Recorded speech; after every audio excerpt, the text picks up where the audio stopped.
Comment ne pas l'adorer, comment ne pas l'élever, l'acclamer, le glorifier. Bon, si vous avez trouvé le psaume 68. Quand vous êtes prêts, vous dites Amen. Amen. Je vais dire le premier verset et vous allez dire le second, ainsi de suite. Je lis au nom du Seigneur Jésus-Christ. Dieu se lève, ses ennemis se dispersent et ses adversaires fuient devant sa face. Quand la fumée se dissipe, tu les ici. Quand la cire se fond au feu, les gens passent devant Dieu. Mais les justes se réjouissent, ils triomphent devant Dieu. Ils ont des transports d'allégresse. Chantez à Dieu, célébrez son nom. Frayez le chemin à celui qui s'avance à travers les ténèbres. L'Éternel est son nom. Réjouissez-vous devant lui. Amen. Seigneur Dieu de gloire, Dieu tout-puissant, nous te disons merci de ces moments précieux que tu nous donnes d'être dans ta maison. Nous ouvrons nos cœurs afin que tu puisses déverser ce que tu as prévu pour chacun de nous cet après-midi. Que toute la gloire te soit rendue au nom de Jésus. Peuple de Dieu dit Amen. Amen. Amen. La parole de Dieu, nous allons lire la parole de Dieu qui est dans le livre de 2 Timothée 4, 7 à 8. J'ai combattu le bon combat. J'ai achevé la course, j'ai gardé la foi. Désormais, la couronne de justice m'est réservée. Le Seigneur, le juste juge, me la donnera dans ce jour-là. Et non seulement à moi, mais encore à tous ceux qui auront aimé son avènement. Alléluia. Prenez place et asseyez-vous. C'est l'apôtre Paul qui déclare ces paroles. Amen. Il nous montre que la vie chrétienne, c'est comme une course. Commencer, c'est bien. Mais pour avoir la couronne, il faut aller jusqu'au bout. Il faut achever la course. Amen. Et la leçon d'aujourd'hui est intitulée « L'impact de la parole de Dieu ». L'impact de la parole de Dieu. C'est la suite de la parole de la semaine dernière. Parce que la semaine dernière, on avait parlé sur la réclamer ton dû. Alléluia. Donc, nous, chrétiens, il y a des promesses. Nous devons le réclamer. Alléluia. Parce que les combats se situent là. L'ennemi est là pour la diversion. Pour rentrer même des choses dans ta tête que tu n'as pas droit. Mais nous avons vu que, étant donné qu'on est chrétien, il y a des promesses de Dieu. Nous avons le droit de le réclamer. Mais pour le réclamer, il y a des conditions. Ah, il y a des conditions.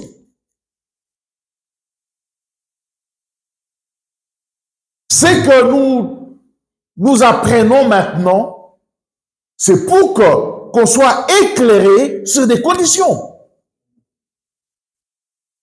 Mon peuple périt par manque de connaissances. Et la parole de Dieu dans le livre de Osée ne parle pas de païens, non. Il parle de personnes converties. Il parle de personnes qui connaissent Dieu, qui s'investissent. Alléluia. Donc, cette parole est pour toi. Mais ça, c'est à nous de rechercher, de connaître cette parole. Alléluia. C'est à... Si tu es ignorant, la promesse est là, mais tu ne sais pas que c'est ton droit, tu meurs. Comme dans la Constitution, il est dit, nul est censé ignorer la loi. Il y a une loi qui est sortie, tu as des droits. Du moment où tu ne vas pas à la CAF réclamer, ce n'est pas la CAF qui viendra chez toi pour te dire que tu as des droits comme ça. Et encore à ce moment.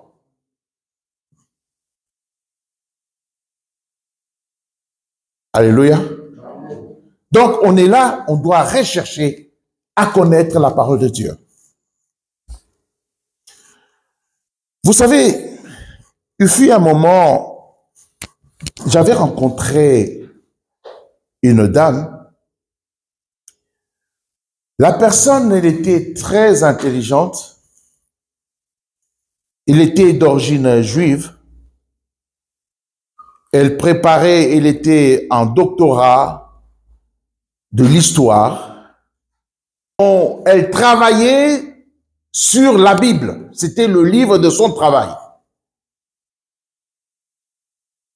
Quand je l'ai rencontrée, on a discuté, on a échangé.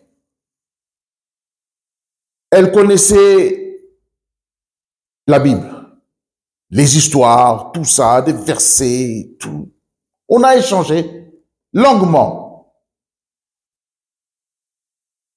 Et après, je me suis rendu compte que tout ce qu'elle connaissait, c'était parce qu'elle était intelligente. Donc, elle avait une connaissance qu'on dit cartésienne. Elle était intelligente.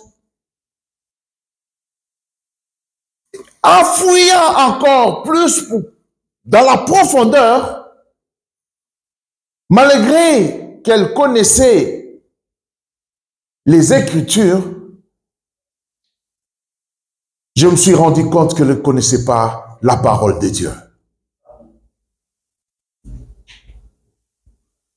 Alléluia. Elle connaissait les Écritures, mais elle ne connaissait pas la parole de Dieu. Mais quelqu'un va venir, mais pasteur, la parole de Dieu et l'Écriture, c'est pareil. C'est lui qui connaît les Écritures, il connaît seulement par son intelligence. Il peut te dire verset tel, il dit ça, il dit ça. Mais celui qui connaît la parole de Dieu, il connaît la profondeur parce que la parole de Dieu, c'est Dieu lui-même. Donc, il a la foi à cette parole, il a la foi aux Écritures. Alléluia.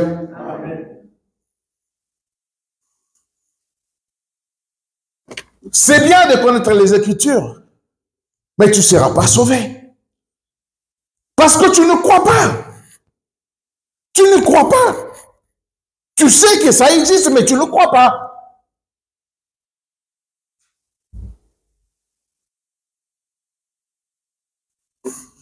Alléluia. C'est pour ça que nous arrivons dans les livres de Timothée 4, 7 à 8. Et il nous conseille, c'est ce qu'on venait de lire tout à l'heure. La vie chrétienne est comparable à la course. De commencer, beaucoup de gens commencent. Mais beaucoup de gens ne finissent pas.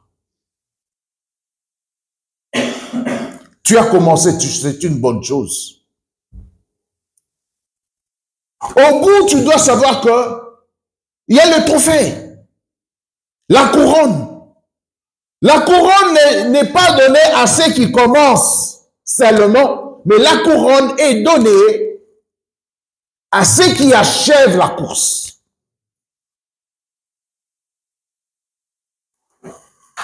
Alléluia. Là, nous allons passer à notre deuxième écriture. Je vous avais dit, il est juste à côté. 2 Timothée, au chapitre 3. Au chapitre 3, au verset 14.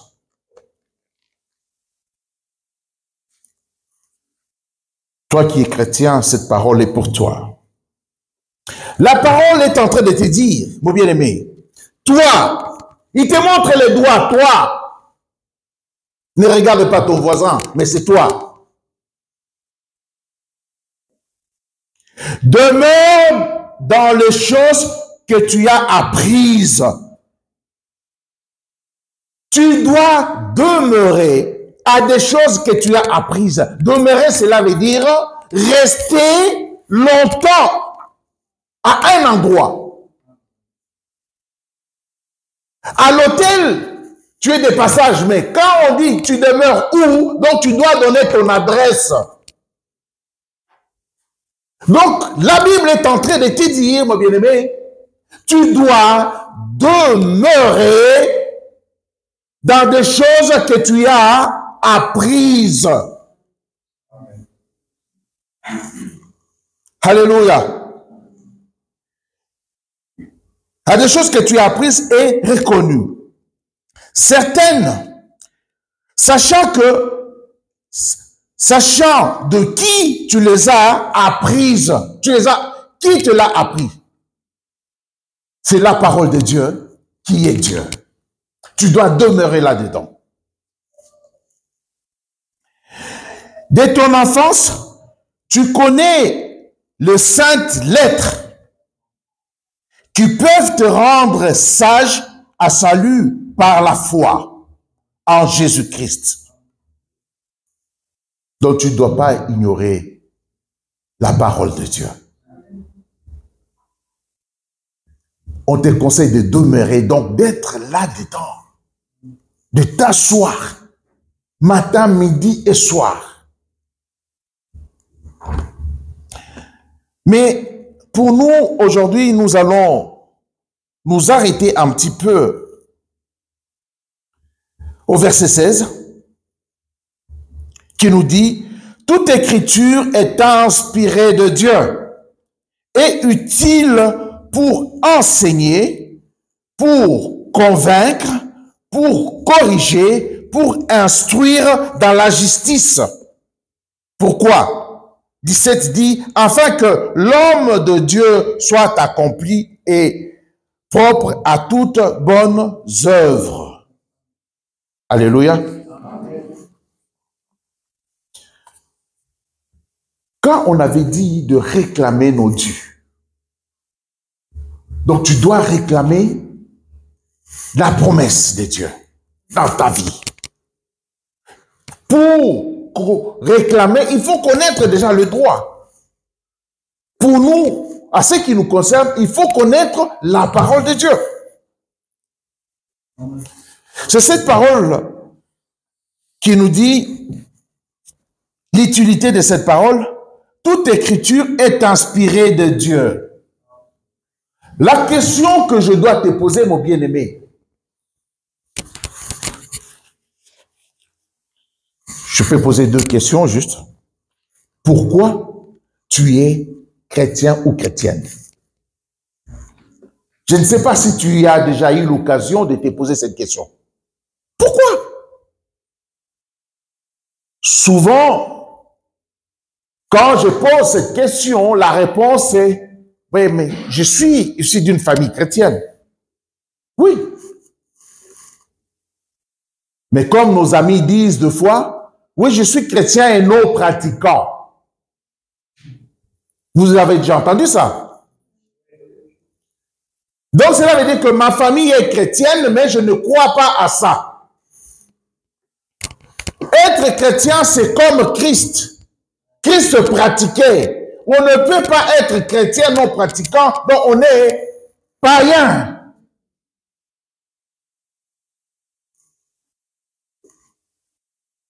On peut être issu d'une famille chrétienne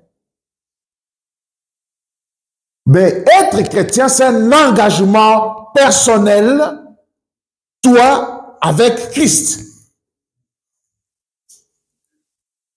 Une autre question, quand est-ce que tu as été converti? Tu es issu d'une famille chrétienne, oui, mais est-ce que tu es converti? La conversion, cela veut dire un changement. Et ce changement doit être irréversible.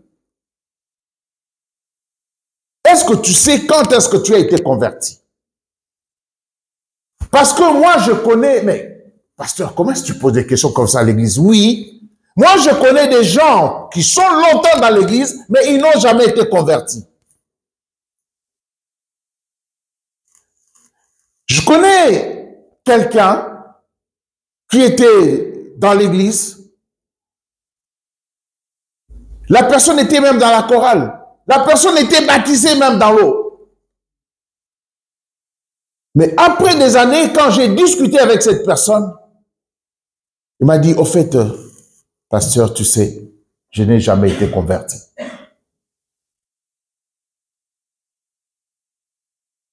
Je le sentais.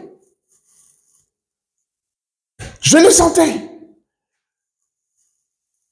Des combats où la difficulté, ça arrive, c'est normal.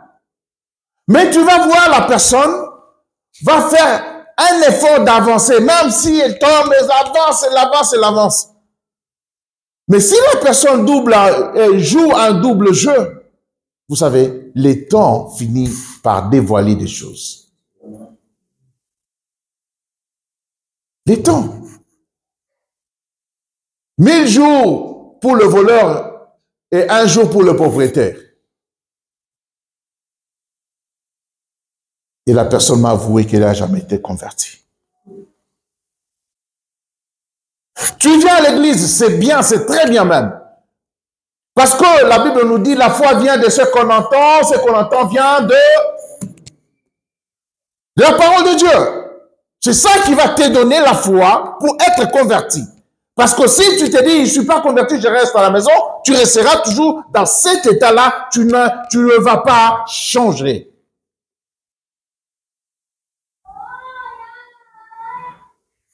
Alléluia. Une autre question encore. Quelle est la valeur que tu donnes à la parole de Dieu? C'est ça. C'est ça qui va te faire convertir. C'est ça qui va te faire changer.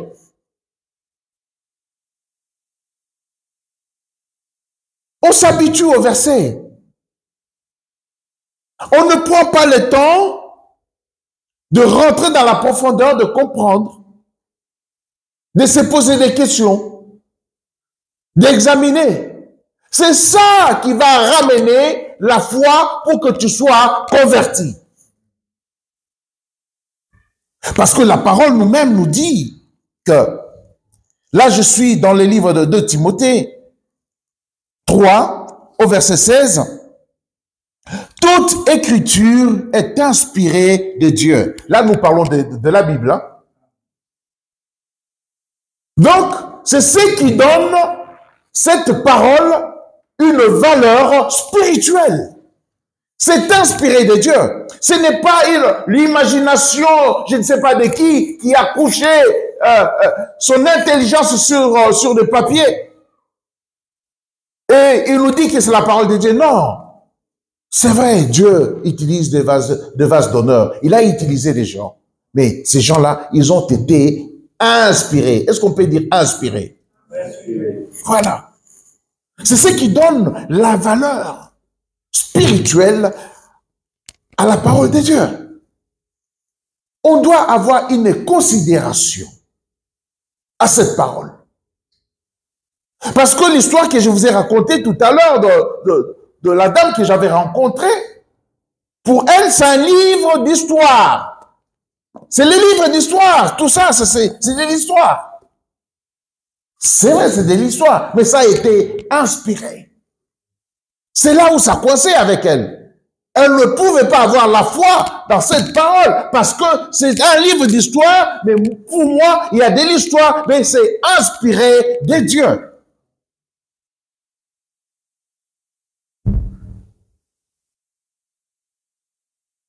Ça serait dommage, mon bien-aimé, si tu prends la parole de Dieu juste sans un livre d'histoire.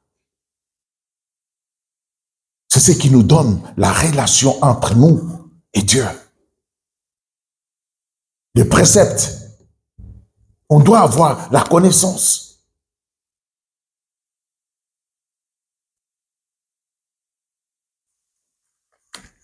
Alléluia. Toute écriture est inspirée de Dieu.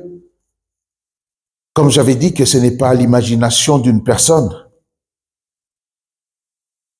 C'est ce qui donne la valeur spirituelle de ce livre. La parole continue. Et toute écriture est inspirée de Dieu et utile pour enseigner. Là, il y a 5 points qu'on va voir. Il est utile pour enseigner. Donc, cette parole est utile pour enseigner. Quelque chose qui est utile, c'est quelque chose dont l'usage est satisfaisant. Par exemple, je vais dire, quelqu'un qui est malade, il a besoin de quoi? Des médicaments. Le médicament est utile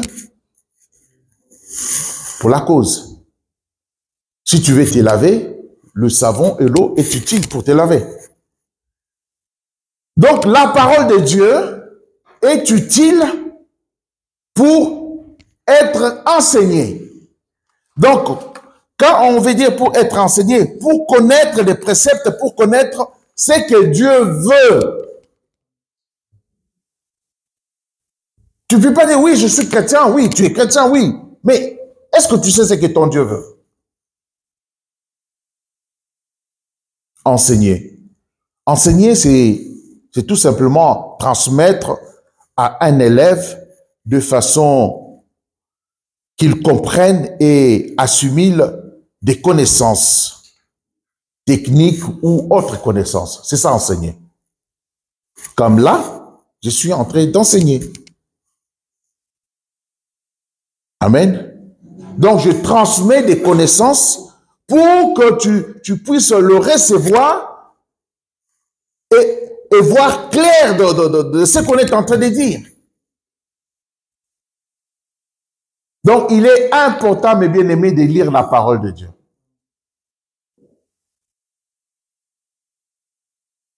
Amen. Corriger pour instruire. Convaincre.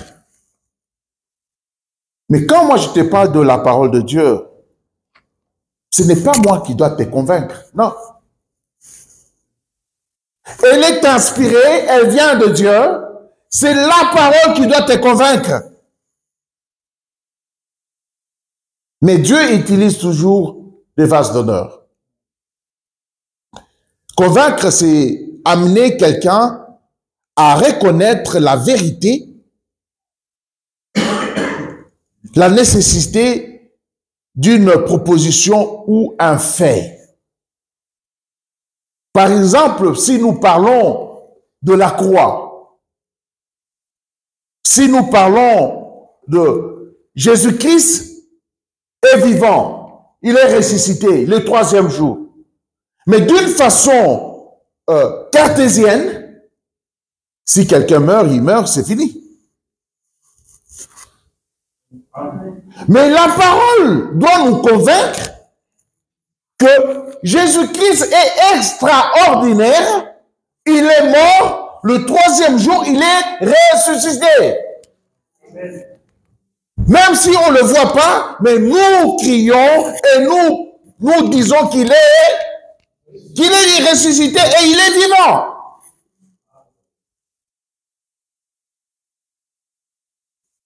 Qu'est-ce qui nous convainc? C'est la parole de Dieu. Alléluia. Parce que c'est une notion qui est abstraite. C'est une notion difficile. Si tu dis à quelqu'un même que non, notre Dieu était mort et ressuscité le 3e jour, quelqu'un peut rigoler. Bah, c'est pas normal. Bon, vous croyez à ça? Bon, qu'est-ce que tu veux? Mais nous avons cette conviction que cette parole nous a convaincus. On ne peut pas être chrétien du moment où on n'est pas convaincu de cette parole. Malgré elle est abstraite. Mais c'est un fait qu'il était mort et ressuscité.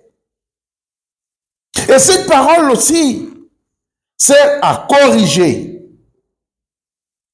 Corriger, est-ce qu'on peut dire corriger?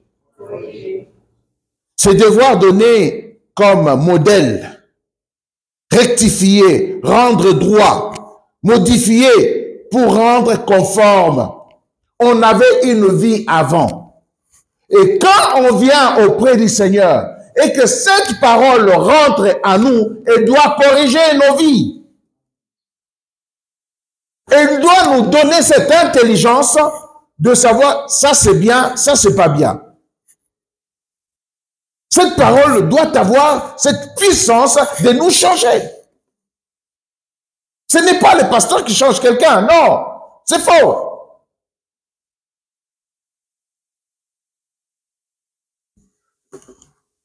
Alléluia.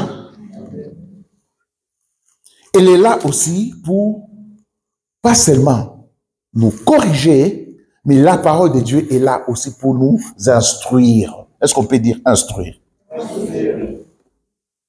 Elle est là, instruire, c'est mettre en possession la connaissance nouvelle. Quand on était païen, maintenant on est en train de découvrir la parole de Dieu. On a de nouvelles connaissances. Ces connaissances-là doivent nous convaincre pour que nos vies soient transformées.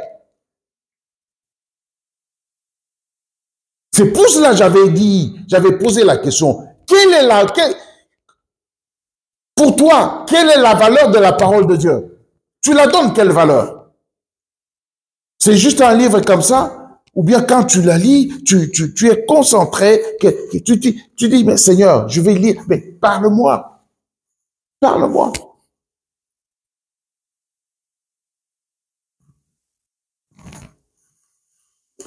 Alléluia.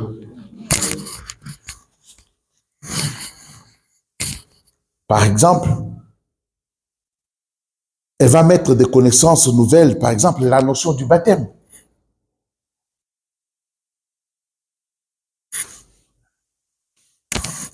Il y a dans d'autres religions, il n'y a pas cette notion-là. Mais comment est-ce que quelqu'un peut être sauvé juste parce qu'on l'a mis de l'eau? Dieu a dit. Et nous allons dire Amen. On ne se pose pas des questions. C'est de nouvelles connaissances. Et la façon même d'être baptisé. Vous savez, dans ma vie, j'ai été baptisé 3 fois. Amen. J'ai été baptisé 3 fois. Mais pourquoi j'ai été baptisé 3 fois? La première fois, c'est au fur et à mesure que j'avais des connaissances, que j'avançais, je disais que non, c'est pas bon, c'est pas bon, c'est pas bon. La première fois, moi, j'étais pas, mes parents étaient catholiques. Mais moi, je sais pas pourquoi, j'étais pas baptisé bébé. Le jour de mon baptême, je me rappelle, mais j'avais 5-6 ans, je crois. Je me rappelle. J'ai été baptisé le même jour que frère Toto, à l'église catholique. Je me rappelle que ce jour-là, on avait fait une grande fête chez nous. Et je me rappelle, après, dans la fête, là, il y a eu des bagarres. Parce que les gens étaient sous. Je me rappelle. Mais il y a plus de 50 ans. Mais je me rappelle. Ils n'avaient pas demandé mon avis. C'est vrai, c'était pour bien faire. Ils ont fait ça par rapport à leur connaissance. Arrivé à 17 ans, c'est là où j'avais appris qu'il fallait être baptisé par immersion.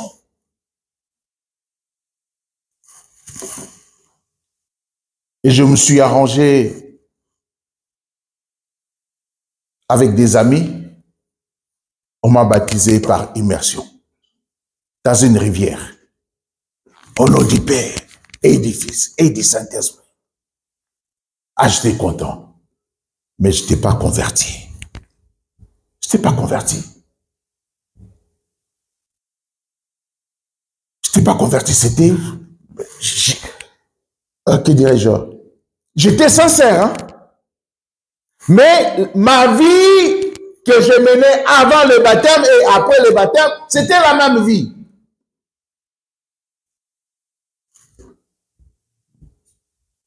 Bon, je ne vais pas vous raconter ce que je faisais, mais j'étais un vrai païen.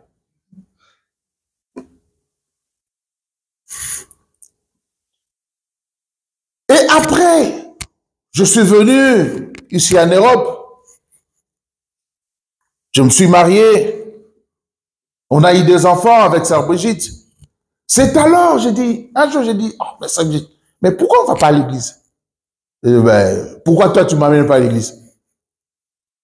On a commencé maintenant à visiter des églises. On a visité, jusqu'à ce qu'on a trouvé une église à côté de la maison, on s'est converti là. Mais en écoutant maintenant les enseignements, moi, j'étais baptisé, hein. Je suis resté 1 année. Et quand j'ai écouté des enseignements, j'ai dit à Sœur Brigitte, bon, j'ai des questions à poser au pasteur. J'avais 5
disciple, c'est une personne qui adhère aux doctrines d'un maître.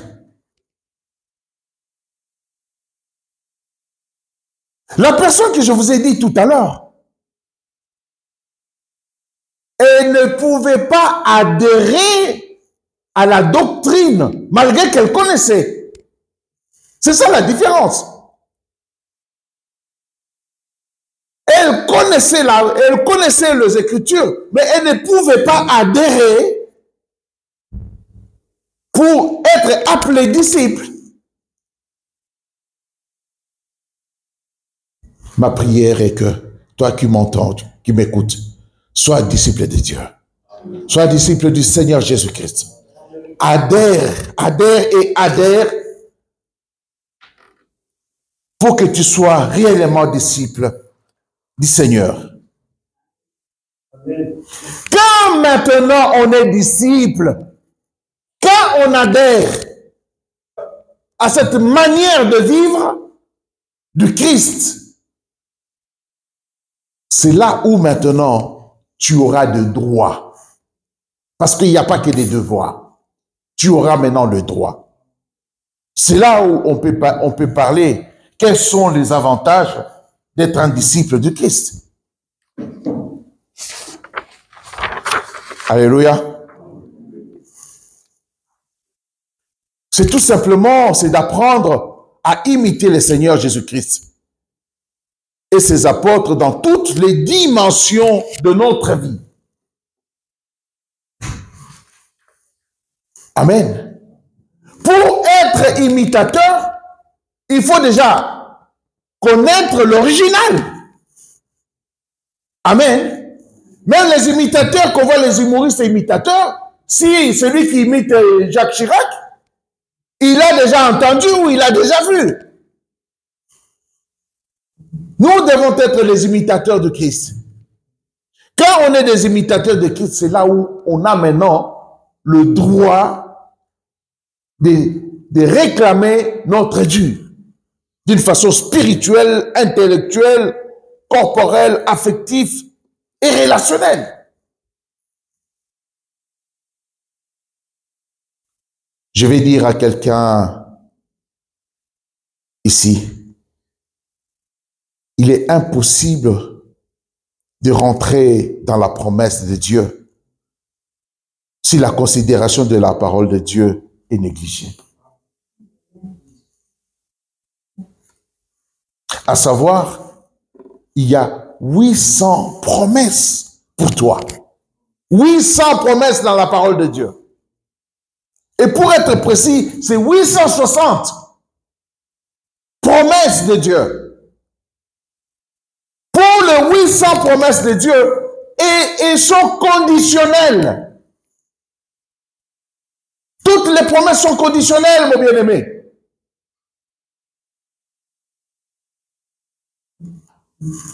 Si je dis Dieu te bénira, il y a des conditions. Quand il y avait les Philistins, Dieu bénissait les enfants d'Israël. Il dit, je vous bénirai tous. Dans le tous, là, il y a aussi les Philistins, non? Mais pourquoi ils n'étaient pas bénis? Parce qu'ils n'appliquaient pas la règle de Dieu. C'est comme nous aussi.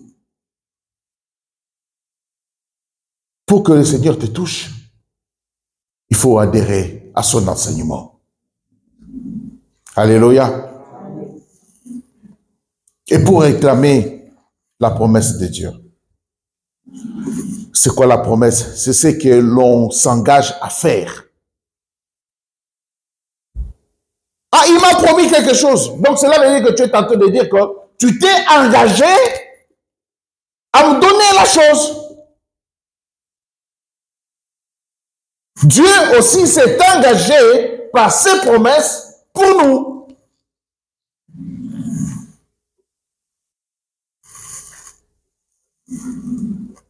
Amen. Ésaïe 55, 11.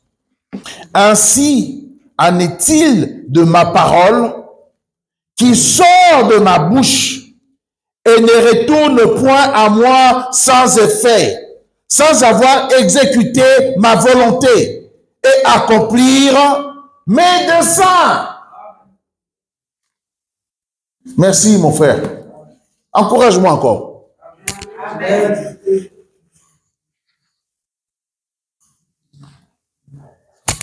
Dieu a des promesses. Et là, dans cette parole, il est en train de dire, par rapport à ses promesses, de Jérémie, il a dit, je veille à ma parole pour l'accomplir. Et quand tu pries, mon bien-aimé, c'est le secret de la prière même. Il faut prier cette parole. Tu crois la parole de Dieu. Tu as dit que tu veilles à ta parole pour l'accomplir, Seigneur. Et que moi, je sais, quand tu sors une parole, elle ne retourne pas auprès de toi sans dessein. Je veux que cela puisse se faire dans ma vie. Tu réclames cela. Mais oui. Vous pouvez la souligner. Vous soulignez le. Dans le psaume 33, 9, car il dit, et la chose arrive, et il ordonne, elle existe. Amen. Dans le livre de Jérémie que j'avais dit tout à l'heure, vous allez souligner aussi, c'est Jérémie 1, 12. Je veille sur ma parole pour l'exécuter, ou je veille à ma parole pour l'accomplir.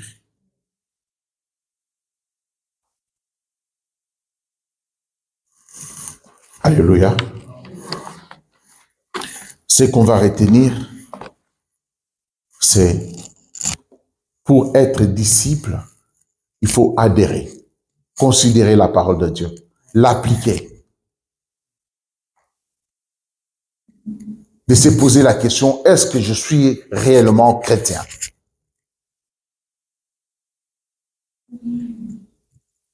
Si tu es le disciple et que tu réclames ton droit, un Dieu, cela veut dire que ce qui t'appartient, c'est ton droit.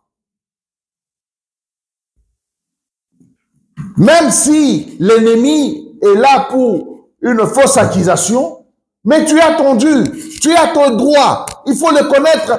Il n'aura pas d'impact. L'ennemi n'aura pas d'impact sur toi, mais la parole de Dieu aura un impact sur toi. On va se lever. S'il vous plaît.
Amen. Amen, le peuple de Dieu.